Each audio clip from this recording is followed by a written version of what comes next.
اہل کشمیر کی صفوں میں اتحاد و اتفاق بھارتی قبضے سے نجات اور آزادی کے حصول کی کلید ہے۔ کشمیری عوام کے لیے ایک ہی پیغام ہے کہ متحد رہیں تو بھارتی قبضے کے خاتمے کے لیے دلیرانہ طور پر جدوجہد کرتے رہیں گے۔ 15 فروری کو مقبوضہ جموں کشمیر میں قابض بھارتی انتظامیہ کی انسداد تجاوزات اور جبری بے دخلی مہم کے خلاف ہمہ گیر ہڑتال نے پھر ایک بار پوری دنیا کے ساتھ ساتھ بھارت پہ یہ واضح کیا ہے کہ کشمیری عوام نہ صرف اپنی جدوجہد میں متحد ہیں بلکہ بھارتی قبضے کے خاتمے کے لیے مزاحمت جاری رکھنے کے لیے پرعزم بھی ہیں۔ کل جماعتی حریت کانفرنس نے بھارتی حکومت کی طرف سے انسداد تجاوزات مہم کے خلاف ہڑتال کی حمایت اور اسے کامیاب بنانے پر مقبوضہ جموں و کشمیر کے عوام کا شکریہ ادا کیا ہے۔ اہل کشمیر کے پاس بھارتی سازشوں کا مقابلہ کرنے کے لیے اتحاد کے علاوہ اور کوئی دوسرا راستہ نہیں ہے۔ کشمیری عوام کے اتحاد، نصب العین کے ساتھ ان کی وابستگی اور سچائی کے سامنے بھارتی فوجی طاقت بالآخر شکست سے دوچار ہو جائے گی۔ بھارتی فوجی قبضے میں محصور کشمیری عوام کی مدد کے لیے دنیا کو آگے آنے کی ضرورت ہے۔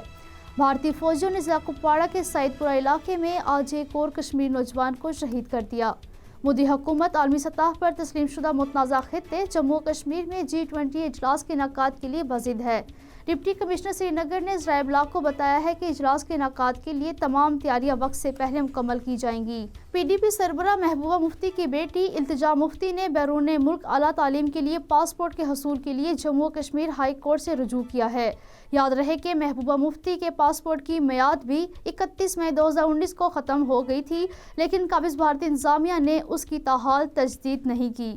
نئی دہلی کے جنتر منتر پر مقبوضہ جموں و کشمیر کے لیے ریاست کا درجہ، چھٹے شیڈول کا نفاذ، نوکریوں میں ریزرویشن، لداخ کے لیے علیحدہ پبلک سروس کمیشن اور لیہ اور کارگل کے لیے پارلیمانی نشستوں کے مطالبے پر خطہ لداخ سے تعلق رکھنے والی ٹریڈ یونینوں، سماجی، سیاسی اور مختلف مذہبی تنظیموں سے وابستہ افراد نے احتجاجی مظاہرہ کیا۔